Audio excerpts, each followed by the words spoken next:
T വിക്ക് നോക്കൂ, T വിക്ക് വിജയ് അവിടെ 1649 വോട്ടുകൾക്ക് മുന്നിൽ നിൽക്കുകയാണ്. നമ്മൾ ഓർക്കണം 60-ലധികം സീറ്റുകളിൽ ലീഡ് ചെയ്യുന്നത് ഇപ്പോൾ ടി വിക്കാണ്. DMK 50കളിലേക്ക് ചുരുങ്ങിയിരിക്കുകയാണ്. അപ്പോൾ വലിയ മുന്നേറ്റം, വലിയ തരംഗം വിജയുടെ ടി വിക്ക് എന്ന പാർട്ടിക്ക് വിജയിക്ക് നേടാൻ എന്തായാലും തമിഴ്നാട്ടിൽ കഴിഞ്ഞു. ഒറ്റപ്പാലത്തിന് മാറ്റമുണ്ട് കേട്ടോ. ഒറ്റപ്പാലത്ത് CPM-ന്റെ പൊന്നാപുരം കോട്ടയ സംസ്ഥാന മണ്ഡലം ഒറ്റപ്പാലം കണ്ണടച്ച് വോട്ട് ചെയ്താലും അവിടെ ഏത് ചിഹ്നം എന്ന് ചോദിച്ചാൽ അത് ഒറ്റ ചിഹ്നമേ ഉള്ളൂ. അതിനകത്തൊന്നും വ്യത്യാസമില്ലാത്ത സ്ഥലമാണ്. അവിടെയാണ് UDF ആദ്യ റൗണ്ടിൽ ഞെട്ടിച്ചുകൊണ്ട് ലീഡ് ചെയ്തത്. പക്ഷേ ഇപ്പോൾ ലീഡ് തിരിച്ചു വിളിക്കുന്നു. പ്രേംകുമാർ ഒരു 15 വോട്ടിന്, കേവലം 15 വോട്ടിനാണെങ്കിലും ലീഡ് ഇങ്ങനെ ഉയർത്തുകയാണ്. TP വീഴുമോ പേരാമ്പ്രയിൽ? നോക്കൂ, പേരാമ്പ്രയിൽ 1971 വോട്ടുകൾക്ക് ഫാത്തിമ തെഹലിയെ ലീഡ് ചെയ്യുകയാണ്.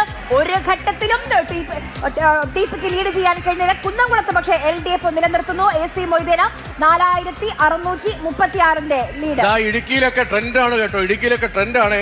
ഇടുക്കിയിൽ UDF 1197 വോട്ടുകൾക്ക് ലീഡ് ചെയ്യുന്നു. ഉടുമ്പൻചോലയിൽ 3228 വോട്ടുകൾക്ക് UDF ചെയ്യുന്നു. ഷിനോജ് എവിടുത്തെ കാര്യമാണ് പറയാൻ ഉറപ്പിച്ചോ? 2 റൗണ്ട് കഴിഞ്ഞപ്പോൾ വലിയ മുൻതൂക്കമാണ് അവിടെ നാട്ടകം സുരേഷിന്. പറയൂ ഷിനോജ്, പറയൂ.